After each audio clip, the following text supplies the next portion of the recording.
Well, it's a informal kind of roundtable discussion. I don't have a gavel. Always makes me a little nervous. I prefer to have it, but yeah, I think Greg and I can get along pretty well together. So I just got back from Asia. I was in Indo-PACOM, got a briefing.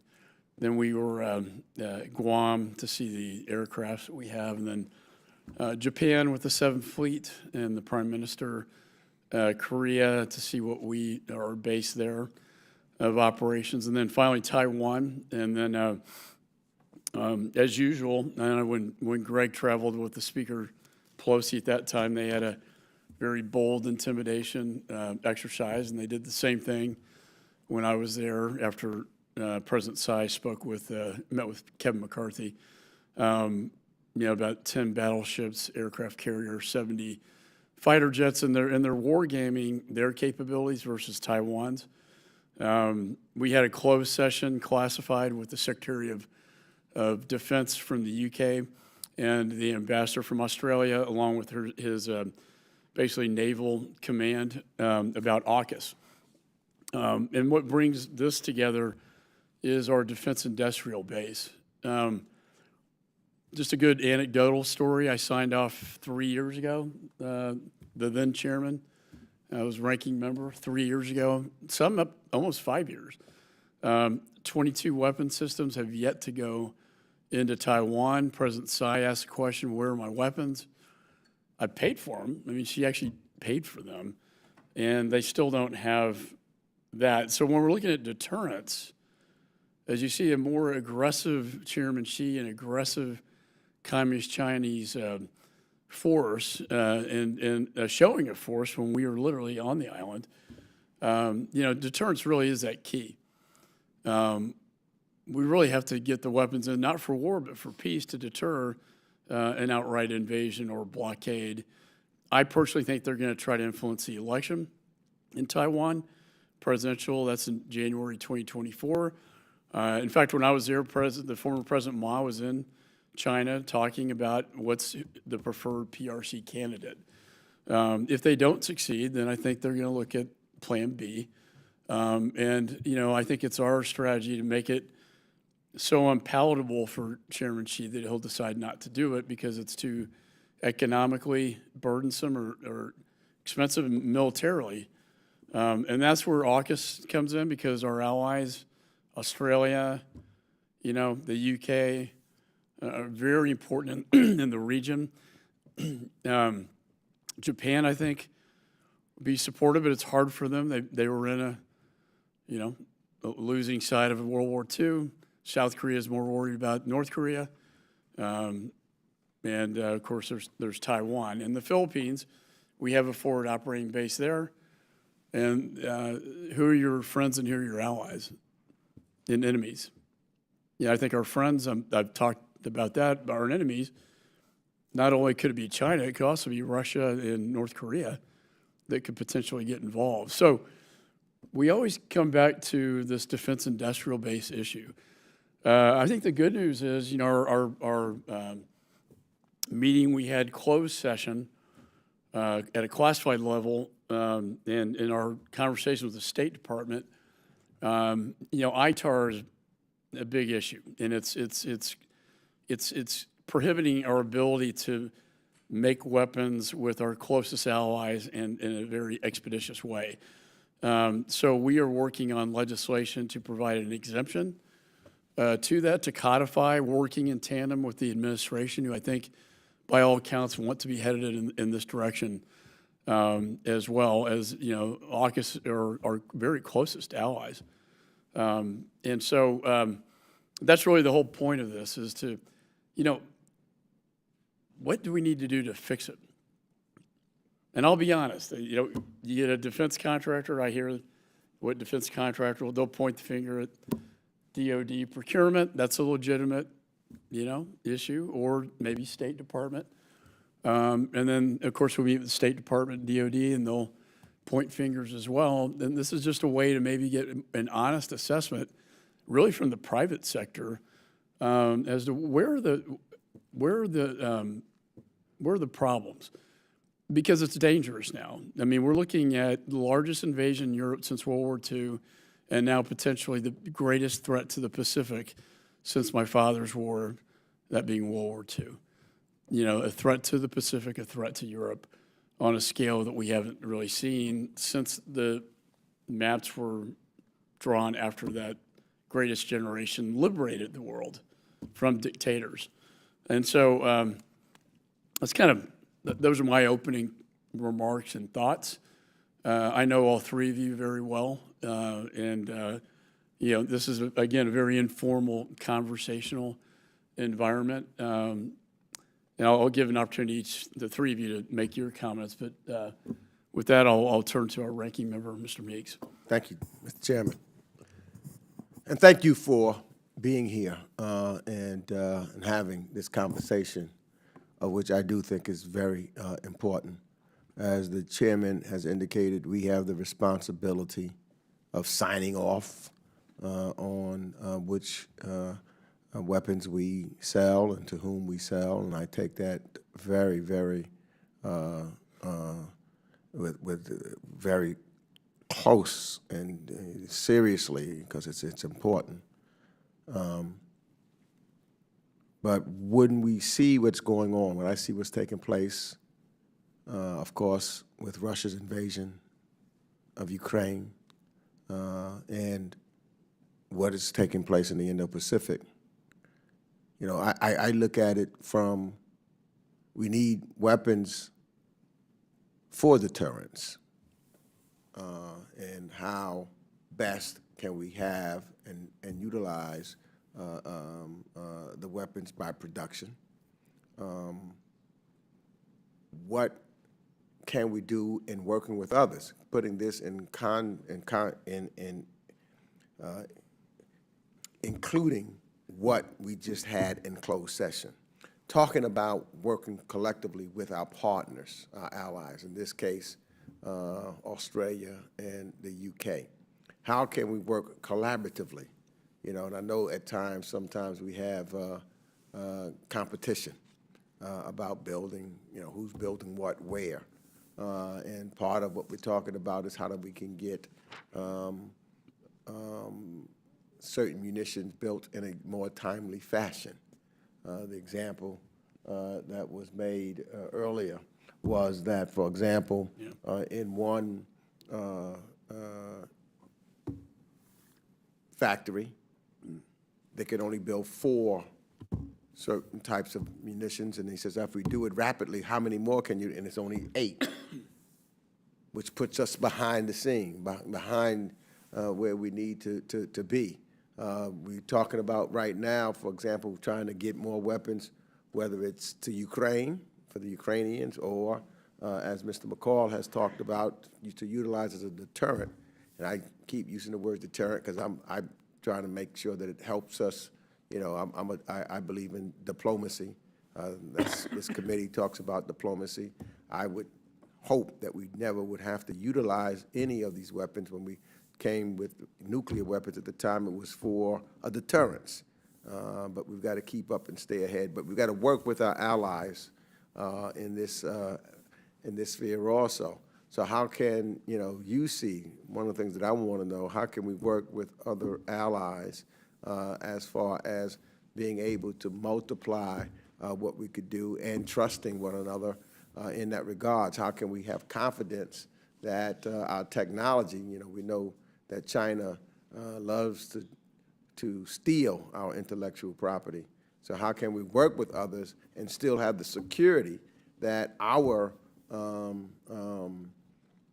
technology and ingenuity is not just being stolen? You know, I use the example, for example, you know, if others are using Huawei, you know, that we can have security in the supplies and the technology that we put into our weaponry. So I just want to, you know, in your thoughts about working together with other countries as we're doing with AUKUS, how can we increase that, or is that a reasonable thing that you think that would be appropriate given the industry that you have. But I appreciate your being here. I appreciate the thoughts and understand the significance and importance that you bring to the table here, so that, in my view, we can save this planet by having a deterrence, because God help us all if we have to use all the weapons that we have. This planet, I don't think we'll be able to sustain it. So with that, I yield back. Yeah, I completely agree. You know, the adage, peace through strength, we heard that a lot in Asia. You know, quoting, you know, Reagan, but it's an axiom that, you know, we project power, strength, we get peace. If we project weakness, we invite aggression, and we get conflict. I think the timetable's shorter than what's being reported on Taiwan.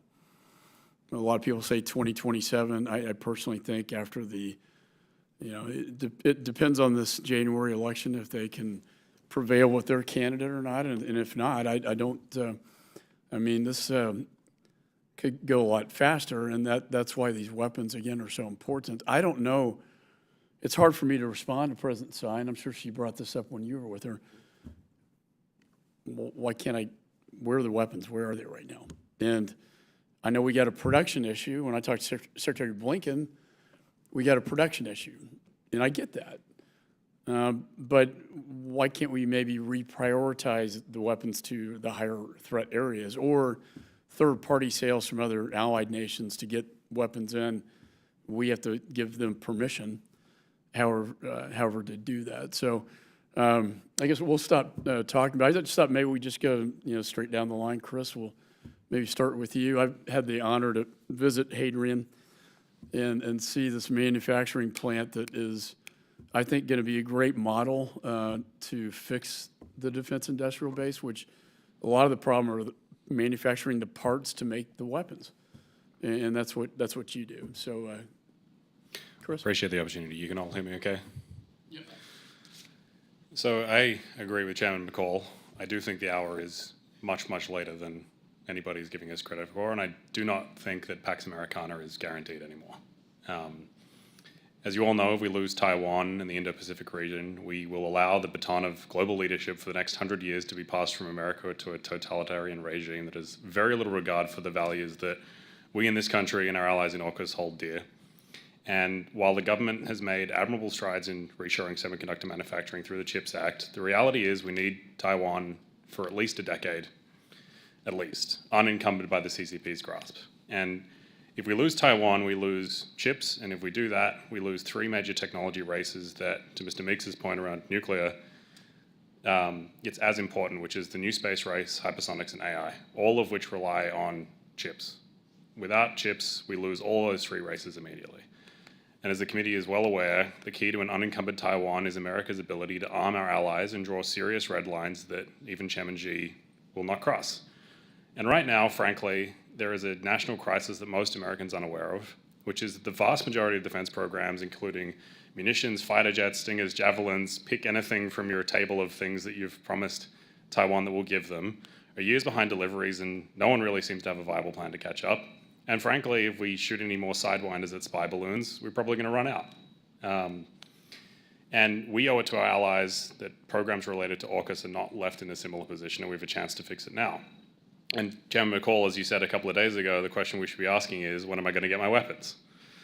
And truly, you know, the time for mincing words is long past, and the stark reality is that we're failing our allies to deliver weapons on time and rapidly eroding global trust in America's ability to be the military-industrial engine of the world. And we're so far behind that if we were a company, USA Inc. would have our contracts canceled. And if we can't even replenish the arms we're sending to the Ukraine, how do we expect to draw a red line in Taiwan, much less put up a strong fight when the balloon goes up? And the reason why this is a national crisis, and what I hope to impress upon you today, is that it's hard to blame just the primes or the weapons manufacturers, because the real issue is that 75+% of the components that are assembled into weapons platforms, satellites, drones, submarines, by the primes or by folks like BAE, all the parts that go on it are manufactured domestically, because it's ITAR, by 20,000 small mom and pop businesses that in aggregate do $300 billion in revenue, but together make up the supply chain of the defense industrial base. And startups like Anduril or larger companies like BAE or any of the primes rely equally on this incredibly fragmented American manufacturing base to be successful. 95% of the small businesses in the defense industrial base are owned and operated by patriots who are now in their late 60s. They've really served our country admirably, but are now retiring at a faster and faster rate, and they're shutting down these small factories and taking years of hard-earned knowledge with them.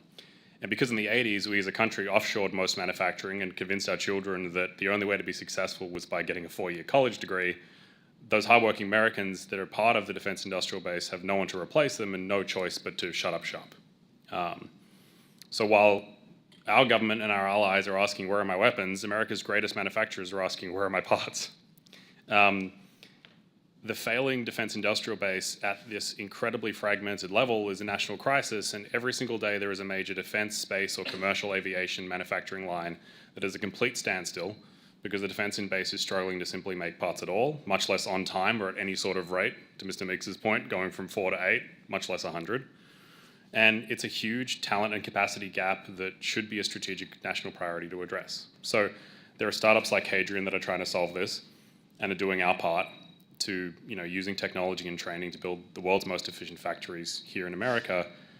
But if we want to fix this problem and we want the capacity to build hardware for programs like AUKUS in Pillars 1 and 2, if we have any chance of meeting rate or industry in general to arm Taiwan, we need a serious strategic government intervention on 2 axes. I think the capitalists and the economy can fix this over a decade, but to Chairman McCall's point, if we want to have any hope of fixing this within a 18 to 24-month period, it needs just a serious strategic intervention very quickly. And the 2 things that I would impress upon you is, 1, ITAR and the American manufacturing workforce. So we immediately need millions of skilled workers to fill very high-paying jobs across the defense industrial base, across the board, in machining, welding, other trades, as well as the ability to knowledge share with partners like AUKUS, and also hire manufacturing and software engineers from allied nations into American ITAR-governed countries to increase America's capacity. As an example of that, many startups like Anduril, a lot of the technology is software engineering that enables really aggressive hardware to be deployed in the battlefield. They cannot hire tons of software engineers in the US that are at Facebook or big tech companies because they're from Five Eyes nations or they're from India, and we cannot simply get them into the talent pipeline. So the 2 things I would suggest is, as part of this ITAR reform, we allow certified companies to hire talent from the Five Eyes nations in India to flood America's companies with the talent we need to ramp capacity so that we can do this stuff onshore, which also allows significant cross-training to AUKUS allies. And frankly, because the defense industrial base is so fragmented, we need to subsidize the American workforce. My suggestion there is, and this is a very ground floor view, is that in every state you'll find large swathes of trade colleges that are pumping out people who want high-paying jobs, but the gap is in that first year of employment. Because no one wants to hire the 22-year-old with no experience, they want to hire the 25-year-old. So my suggestion, and I've made the suggestion to the China Commission as well, is that Uncle Sam has to subsidize that first year of employment to get people the on-the-job experience, and it has to be a across-the-board act. It can't just be 1 or 2 companies, because if you pick some of these programs in AUKUS, there are millions and millions and millions of man-hours in very simple things like welding, and they literally just can't go find 100,000 people on the East Coast to just do the activity that we need. The second thing that is important is, now I hope Hadrian becomes a large company, and I would love this to be a large business-only thing, but it's such a distributed problem that it only works if we enable the entire defense industrial base. So the second thing is, apart from talent, the second thing is subsidize American CapEx. And my suggestion here is that we need to mobilize the SBA or other funding instruments to allow American manufacturers who are in the defense industrial base to use cheap government debt to expand their capital equipment with help for Uncle Sam. The analogy I would use is, like using the bank of mum and dad to buy your first house, small manufacturers need Uncle Sam to give low interest rate loans at friendly terms to allow them to expand their factory capacity today, not in 3 years' time when they've scraped and saved for 1 extra machine. And that's primarily a large reason why none of these industrial-based companies can feed our primes with the parts that they need to make weapons, because it's all small businesses. They can't hire the people, and they need a couple of million in CapEx to double their capacity, and they can't do it because they're small business owners. If we do those two things, we will see the defense industrial base vastly reinvigorated. We'll see millions of young Americans flood into high-paying, meaningful jobs, and we will enable America's greatest asset, our entrepreneurs, to expand their capacity to meet the needs of the hour, unblock the system, and get our allies the weapons they need to defend their way of life. And the last thing I'll say is at Hadrian, our mission is to manufacture the future, and this is why I'm here today. The future I want to see is humanity settling the stars under a peaceful, democratic global order and not a totalitarian regime. And to do that, democracy needs a sword, and the world needs America to provide that sword now and not in 2030. Appreciate the time. No, that's very good. I know when I visited your facility, you said 10,000 mom and pop shops, and they're all retiring. Yep. And so the people that make the parts are not going to be around. Yep. To do that. This is a really serious, national security issue. But I like your solutions. I know the PhD software engineer in Canada can't come work for you, right, because of ITAR, Yep. which it's crazy. We just need the people. Yeah. I got a call 7 days ago. This is the last thing I say, from one of our customers who makes parts for the largest commercial airline program that America has, and they're going to be lined down again for 6 months because one of their vendors can't get them the parts on time. Yeah. Yeah. Well, Shelley Stoneman from BAE Systems.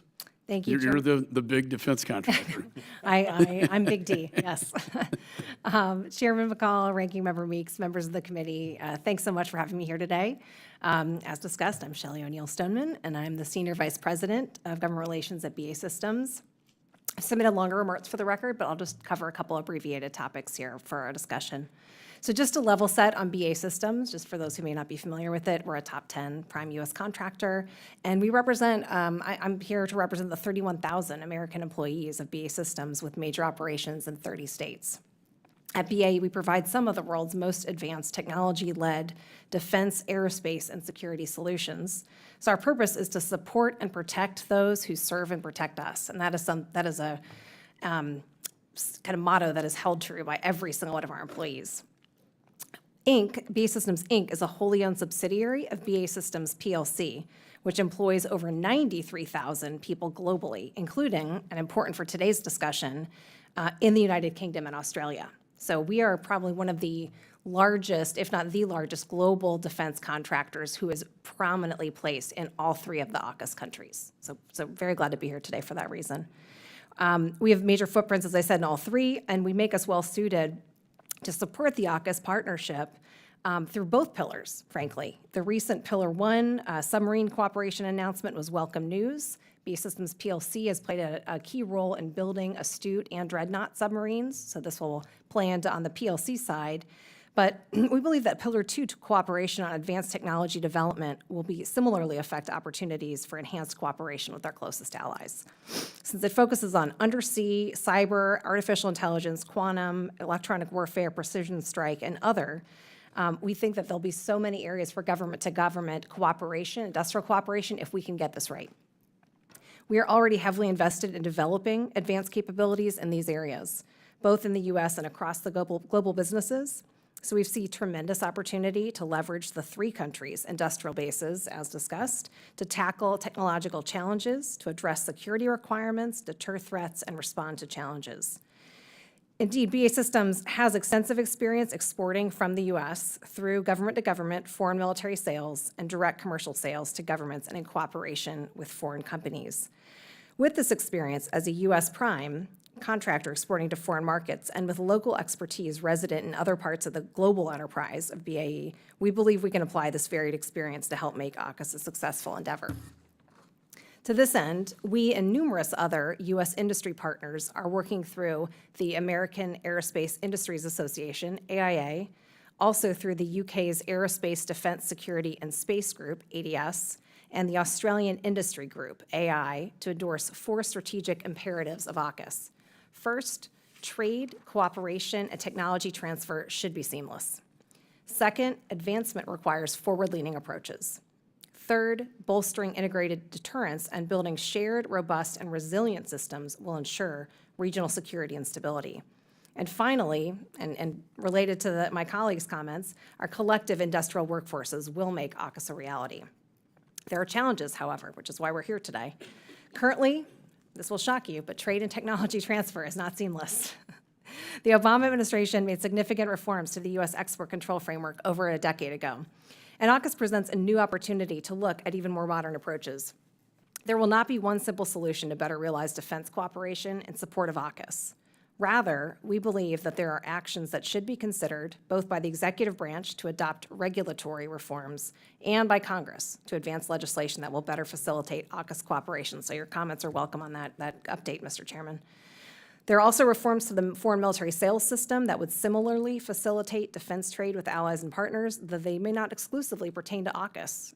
A rising tide can lift all boats in this case, so it need not just be AUKUS that improves. With both AUKUS and general defense trade in mind, there are a number of areas worth considering for reform. First, establish an AUKUS industry forum to share information about the hurdles to cooperation and propose solutions. Second, prioritize regulatory clarification for the UK and Australia, such as expanded licensing exemptions under the Armed Export Control Act for AUKUS. Third, allow the US, UK, and Australia to more easily collaborate across the defense and technology industries. And fourth, for Congress, expand the Canadian ITAR exemption to include the UK and Australia to make exports and imports more seamless. There are additional details within these recommendations that would help overcome some of the hurdles of cooperating across the AUKUS countries, but these initial steps would have a noticeable effect on industry's ability to help realize the objectives laid out by the AUKUS governments. Chairman, Ranking Member Meeks, other members of the committee, thank you so much for inviting us to this important discussion, and I look forward to your questions. Thank you, Shelley. I can't help but think about BAE in my district at the time making MRAPs during the Iraq, Afghanistan, and just saving so many lives. And I know there are a lot of patriots at work in your company. Thank you. So that Gregory Costner, this is one of the more fascinating, I say smaller defense contractor, but fastly growing, very innovative, I think, business model that I think has been one of the most successful ones I've seen. So I'll turn it over to you. Yeah, Ranking Member Meese, distinguished members of the committee. It's a real honor for me personally to be here as a former Senate Foreign Relations Committee staffer. Appreciate the very important role that you play in this space, and as a former state and DoD official, appreciate the seriousness and the complexity of these issues. So thank you for inviting us here, and it's great to be here with Chris and Shelley. A decade ago, only a few in the national security establishment conceived the U.S. would share a ground jewel of its technology, nuclear propulsion, beyond Britain. Perhaps fewer still viewed China as anything more than an economic counterweight, certainly not an adversary. Yet within 10 days in March, we observed a paradigm shift. First, there was a trilateral announcement that Australia would acquire and eventually produce conventionally armed nuclear-powered submarines, and shortly thereafter at a summit between China and Russia, where they decried the U.S.-led global world order, Xi Jinping and Vladimir Putin agreed to a range of bilateral cooperation. Yes, sir. Yeah, absolutely. Yeah. The timing of that summit was no coincidence. With Russia on NATO's doorstep and China 100 miles from Taiwan, great power conflict is dangerously close. America's enduring advantage, its unrivaled network of allies and partners, is our greatest hope of winning and, more importantly, deterring conflict between near peers. But as consequential as AUKUS Pillar 1 is to long-term regional security, it creates a short-term perverse incentive for China to accelerate its attempts to achieve technological superiority. Australia will not receive its first Virginia-class attack submarines until the 2030s. It will not deliver the new SSN AUKUS to the Royal Australian Navy until the 2040s. But as you've all mentioned, the threat is here and now. AUKUS Pillar 2, however, is an opportunity to harness an untapped innovation ecosystem and compel adversaries to think twice before attempting to destabilize the international world order. Expediting cooperation on critical technologies such as artificial intelligence and undersea capabilities would be an almost immediate boon to our deterrent. The opportunity Pillar 2 presents is clear, but the path to its realization is still uncertain. DoD is no longer the innovation center of gravity it once was. Meanwhile, the number of companies focused on military technology has dramatically declined. Further, the current export control regime, as well intended as it is oriented to protect an advantage that we no longer have, an industrial base that is eroding and a global balance of power that is deteriorating. In contrast, China is harnessing the entirety of its state-controlled industries to become a world-class military force before the end of the decade and perhaps even sooner. The evolution of technology and the tectonic shift in the geopolitical landscape necessitates a completely new way of thinking about how we develop military capabilities. To truly unlock the potential of AUKUS, we should unleash the non-traditional private sector, and with it, a virtual Silicon Valley that spans from Costa Mesa, California to Bristol to Sydney. Start with incentivization. The AUKUS partnership should fund areas of technological cooperation at scale to compel industry to focus its precious resources. The interagency should bring the industrial base into the fold to share a vision of what it hopes to achieve in each of the lines of effort within Pillar 2. Include not just the traditional industrial base actors, but a cast of hungry upstarts dedicated to harnessing the next generation of commercial technology for national security purposes. There should be neither incumbency nor handouts. The industrial base should compete for and win every single dollar. The DoD should make clear to the private sector not only what's at stake, but what can be earned. Second, I'd recommend we streamline regulations that govern international cooperative efforts to develop military technology. Speed matters in this geostrategic environment, yet we're running a sprint at marathon pace.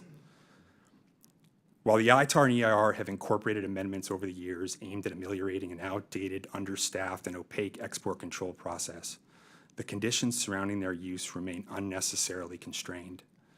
Congress should require the Departments of State and Commerce to expand and simplify open general licenses for Australia and the UK, pathfinding an approach to broader export control modernization writ large.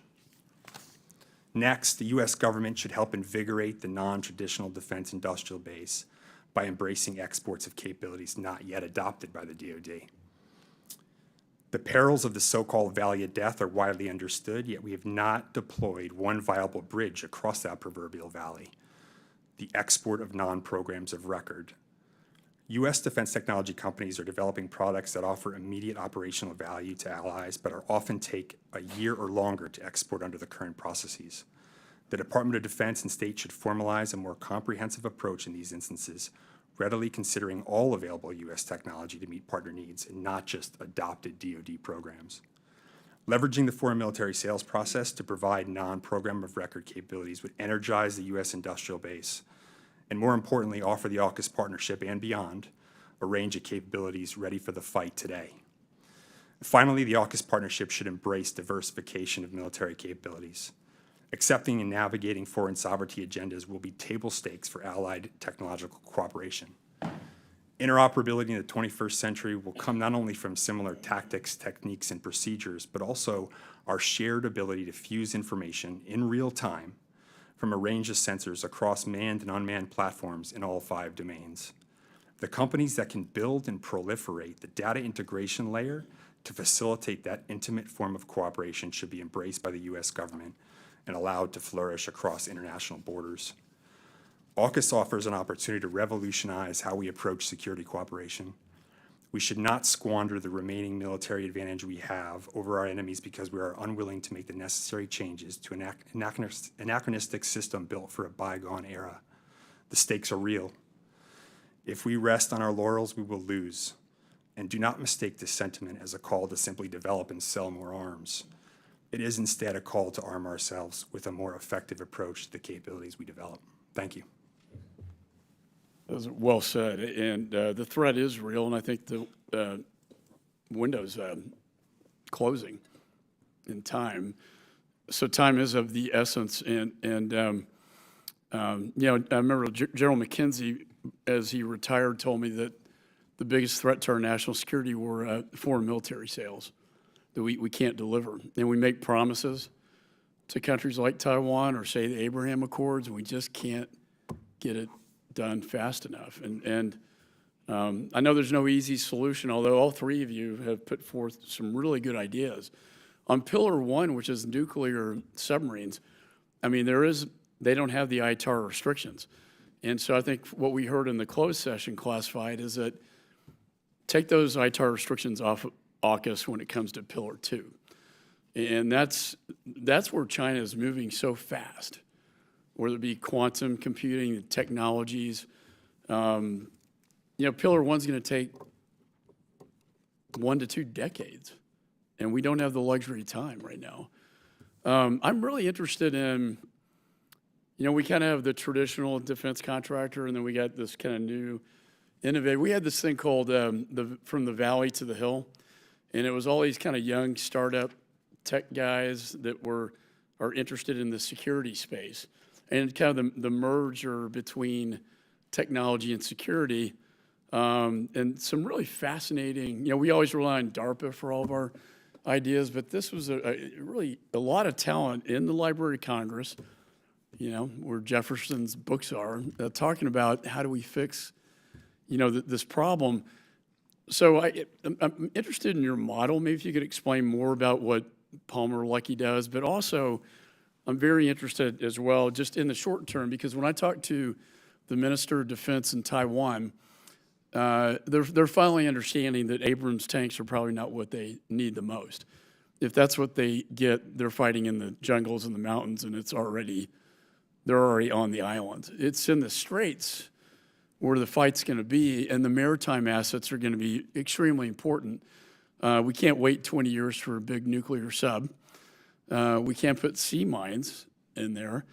But I know your company, sir, and I had a presentation on this Ghost Shark undersea autonomous vehicle, for lack of a better word, a sea drone, small, agile, hard to detect, not as nearly as expensive as a nuclear sub. What is your timeline? Just say on something like this, for example.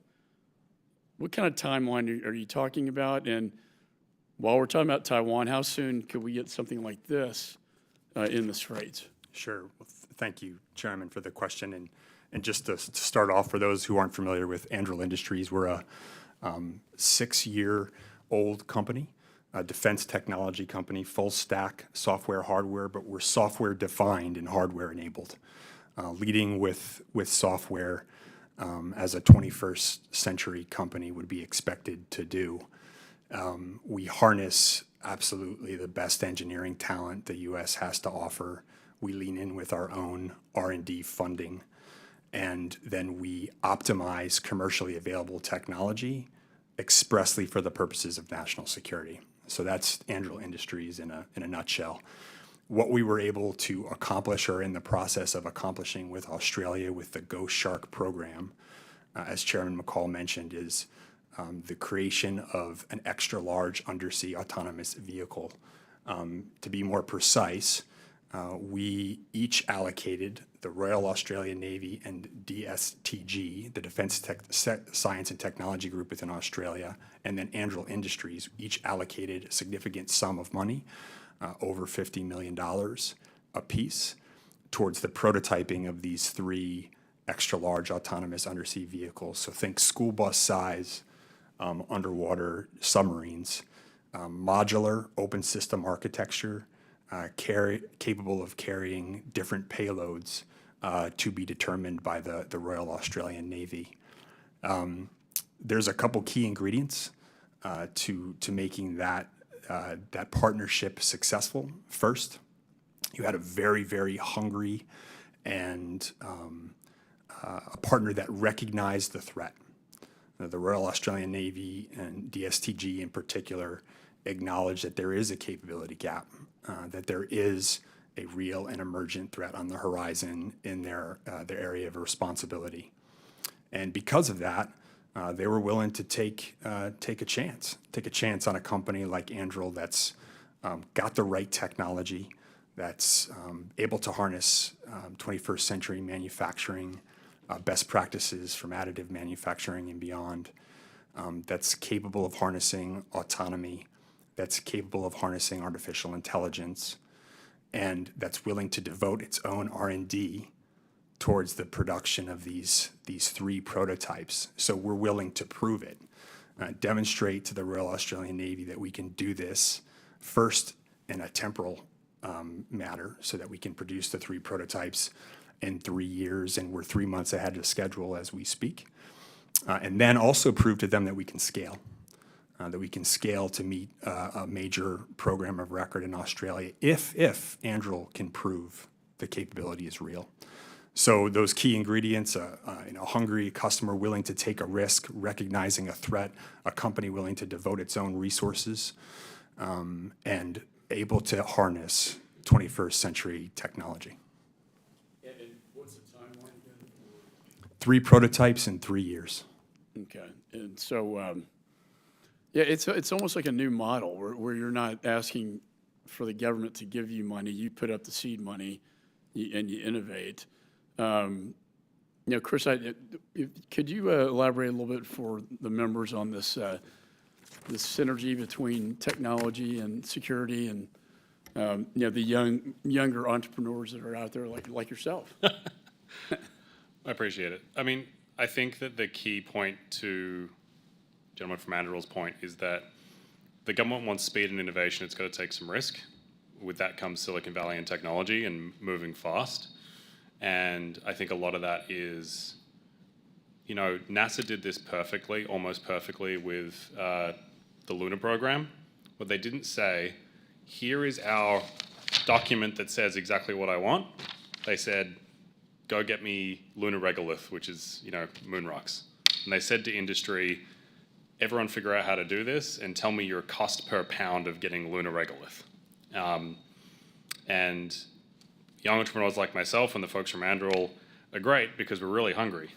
And if the government says, don't build me this big thing on a program of record, if the government says, we need capability that looks something like this that achieves this mission in Taiwan, go figure it out, and whoever competes gets the big $1 billion prize, you will immediately see Hadrian, Anduril, a couple of other companies spring up, deploy private capital and America's best talent going after that goal, and 9 out of 10 of the companies will fail. One of them will win. And if we can enable our entrepreneurial system to build things for the government fast on an incentives basis, not on a, don't tell us what to build. Tell us the mission, we'll go figure it out. Right. That is the key point that I would make in all of this. The other point that I would make as it relates to cybersecurity and AI is because, frankly, software gets updated so fast every single time, and we want to have a hardware system that's software enabled, where we're deploying upgrades to it super fast, the DDTC just takes too long.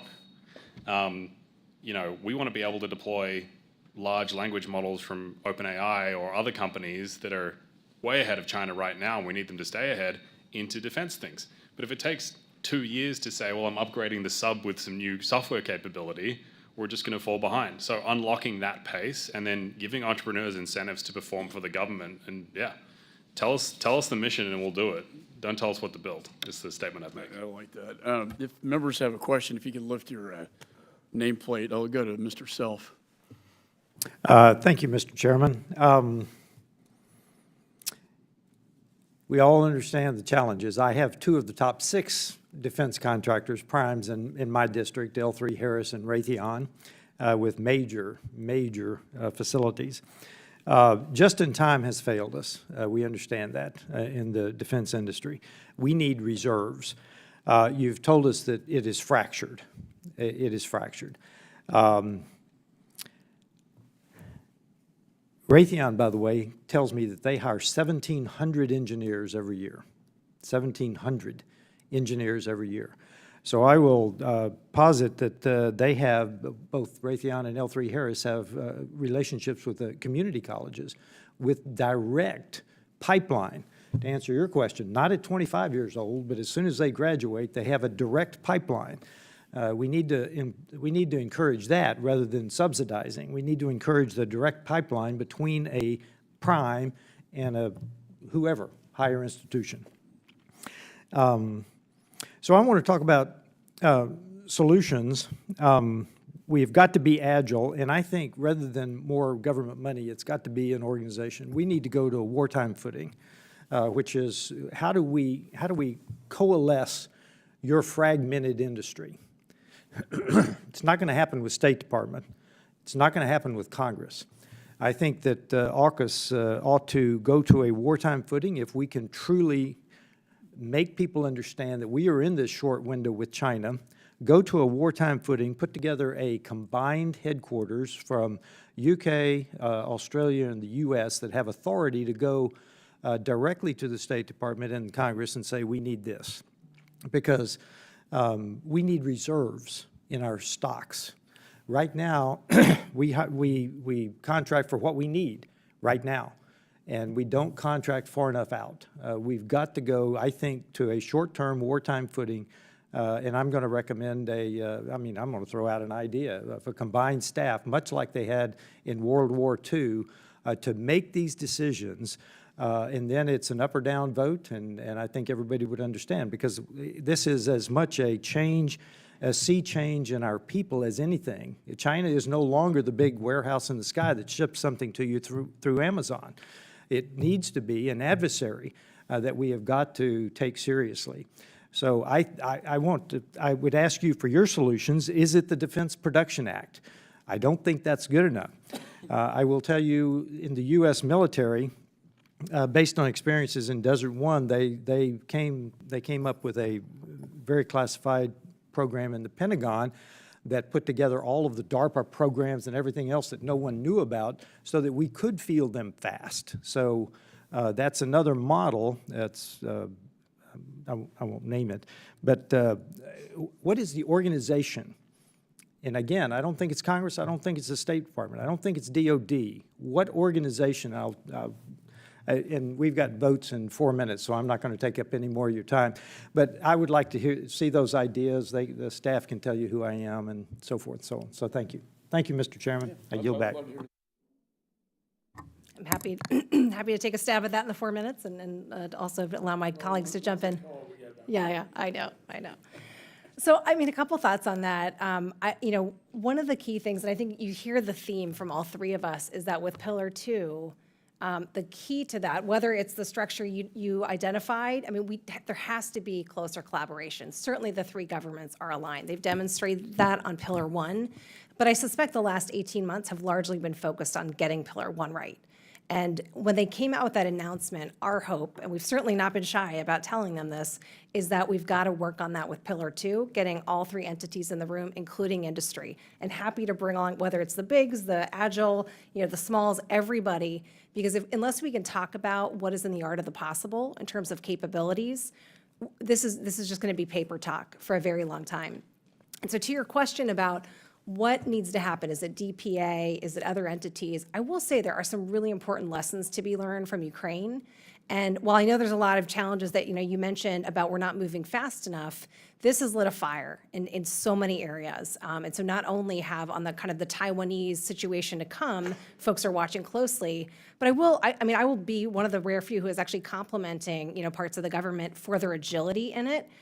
With BA Systems, in terms of what kit is in Ukraine, we have a lot of combat vehicles on the ground, older transferred equipment, M113s, M109s, and then certainly APKWSs from our electronic systems business.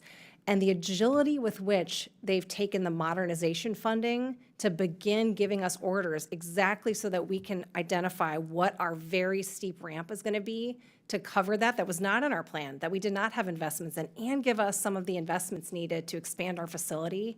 That's what good looks like. And so we really have experienced that so far. I don't think that's the same across the board, but I think those lessons learned can be applied more broadly. Some of it's DPA, some of it is using DPA to shore up the more fragile small businesses. I know there's been quite a survey of that just in general pre-Ukraine, and then Ukraine has really demonstrated the cracks in the system.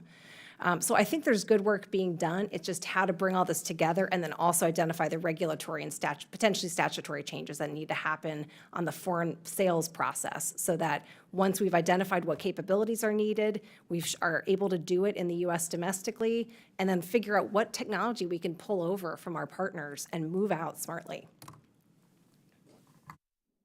Sarah, I'd just like to impress upon you your comment about Raytheon and hiring engineers. Without giving away any sensitive commercial information or classified information, one of the points that I'd like to make clear is that Raytheon or any of the primes alone, largely in your district, would be spending in order of $4 to $10 billion a year in their small business suppliers that feed them the parts that then they assemble. And the framing that I like to tell people is that, by and large, the primes assemble the Lego kit, but the fragmented small businesses build the Lego pieces. And while I agree with you that, companies like Raytheon can hire all these engineers, really the biggest rate limiter to them is getting the parts in the door for these munitions programs. And largely they are made by these small businesses that are now run by people who are retiring. And I think that is the industry engagement gap, because you're looking at 1,000 small businesses that might make 7 or 8 million in revenue a year. And that is the bottleneck to the entire system, which I think will prevent us to going from rate or catching up on any of these programs.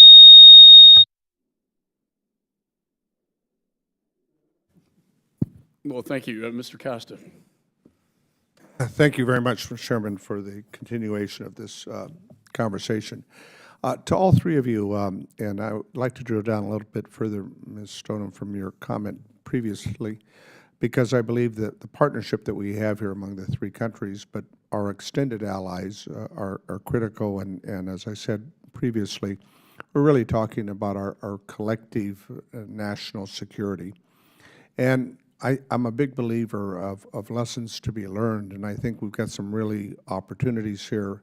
We overestimated and underestimated Russia's ability in their invasion of Ukraine, but I think we also need to look inwardly in terms of our own capabilities and with our partners in terms of our overestimation of our ability and underestimating. And I'd like you to point out to the three of you where you think it has become clearly evidenced in our weaknesses today based upon the experience of the last year as it relates to issues that are so critical, like supply chain issues, like the ability to move rapidly and to adjust to changing conditions that we face not only in this current battle with Russia for the sake of democracy, but the more extended effort with China and Taiwan and the issues at hand as we try to deal with a adversary here that is focused and has a set of goals that we must be,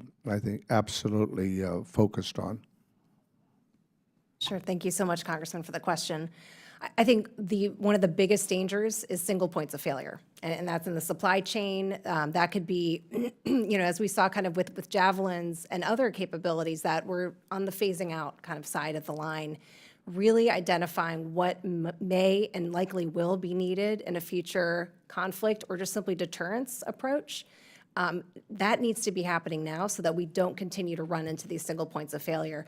I know there's been a lot of talk for years, even pre-Ukraine, on friendshoring and onshoring, et cetera. All of those connections have now been tested and retested, and so I think there's no question about where the points of fragility are. It can be the mom and pops going out of business. It can be only having one supplier. And so a lot of us, who are primes, you're trying to constantly qualify secondary suppliers so that you can have good competition, keep prices low, et cetera. And sometimes there's just a single point of failure. Well, let me give you a real-time experience in that. We're set to hopefully have a budget on time, October 1st. That tends to be at least elusive in recent years.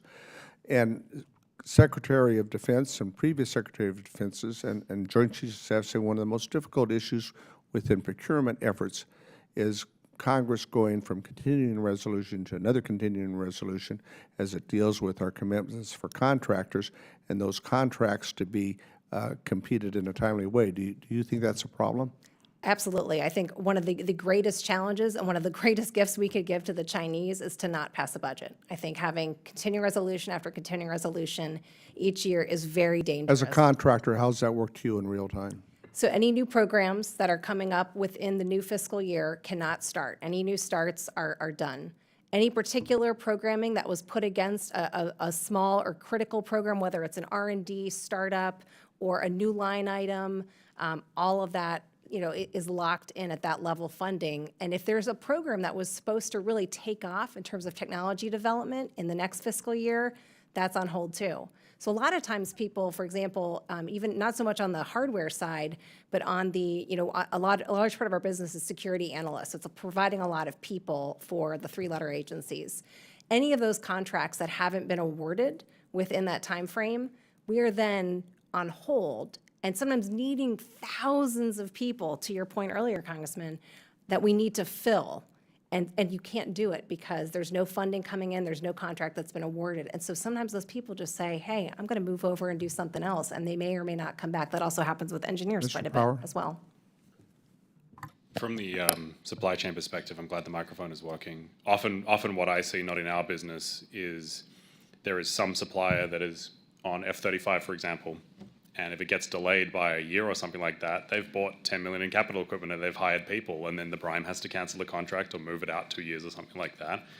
And yeah, without this budget being passed, no one can act in a manner that is commercial to drive forward and deliver what the US government needs. And yeah, we see small businesses going out of business when things get delayed because they've committed their next 40% of year-on-year growth to a certain program, and it really creates a lot of whip in the system.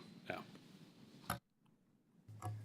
Sir, to your point about allies and partners, I think it's very easy for the U.S. to reflect upon our partners' solutions that are relevant for the U.S. warfighter. To some degree, that's very understandable. You want an interoperable force. But I think to Chris's previous point, it's incredibly important for us to approach those types of challenges looking through a lens of what problem we're trying to solve. Recognizing that the U.S. solution, the bespoke one or the one that's on the shelf, may not always be the one that's most relevant for that ally and partner. You actually see that with AUKUS Pillar 1. What Australia is getting is some further iteration manifestation of technology from all three companies or all three countries. And so what you want to do with Pillar 2 is unlock an innovation ecosystem within all those three countries. And Mr. Self, with respect to your question, I don't think, and I say this with great respect to former colleagues in DoD and state and NSC, government won't solve this problem. What government can do is streamline the regulations such that industry and that broader innovation ecosystem that is at our disposal can lean in and can bring a range of technology that the military, DoD, may not even be aware of exists or of its potential application. And so what we want to do is just harness that innovation ecosystem. I don't think you and I disagree on that. It's the streamlining is the issue. So we have 2 more members and about 3 minutes left on the clock, 383 not voting. So I've been doing this for a while. That gives us probably about 20 minutes. But Ryan, do you have any questions or? Okay. And Mr. Liu. Thank you, Chairman McCall, and thank to all three of you for your presentations. I have a question for Chris. By the way, I live in Torrance, so thank you for locating your headquarters there. Quite welcome. When you were talking about having the government say, here are the capabilities instead of building a specific product, is there a statutory regulation reason why it's done that way? Or does the DoD or whatever agency have the flexibility to say, just give me these capabilities, I don't care how you do it? I'd actually probably defer to my colleagues at Anduril and BAE for this one. We make the factories that build the parts that serve the primes and smaller companies like Anduril. My understanding is it is a legacy kind of leadership problem and not a specific policy problem. But Greg, you probably have a better idea than I. I think that's right, Chris. Okay, so you're saying is they could just change the way they do this without sort of Congress having to pass a law or changes? Yeah, the thing that I would point to is Jim Bridenstine's leadership at NASA during the early SpaceX era, where obviously there was a lot of contract fighting and all that other stuff. But one of the things that came out of that was things like the Artemis program, where they just said, okay, 5 companies compete, you've got to qualify for it, we're going to give you $10 million, not $1 billion, and then you guys got to compete for it, and here's the goal. Get X amount of water or weight or mass to the moon, and that's how the contracting works. If the DoD did something like that, we would crush it. Yeah, we strongly believe that real capability is created on the range. You're going to start, obviously, in the laboratory. You need to understand the warfighter's problem set, but the solution can and should be uncovered through both tapping into this 21st century technology that exists, but also iterating on that real time on the range and demonstrating capability. capability that can be produced in a temporal aspect, and that can be produced in a time-relevant manner, especially given the geopolitical context. Well, this has been very helpful, and all three of you have great legislative recommendations that we will take a look at. I think exempting AUKUS from ITAR be a great step forward, and I think it seems like everybody's in agreement, at least on that, as a starter. But I am worried. The clock's ticking, and time's not on our side. And the faster we can do this, the more we can defend our interest, around the world. And Keith Self and I just got back from Ukraine and Poland and saw the Leopard tanks, and those are old.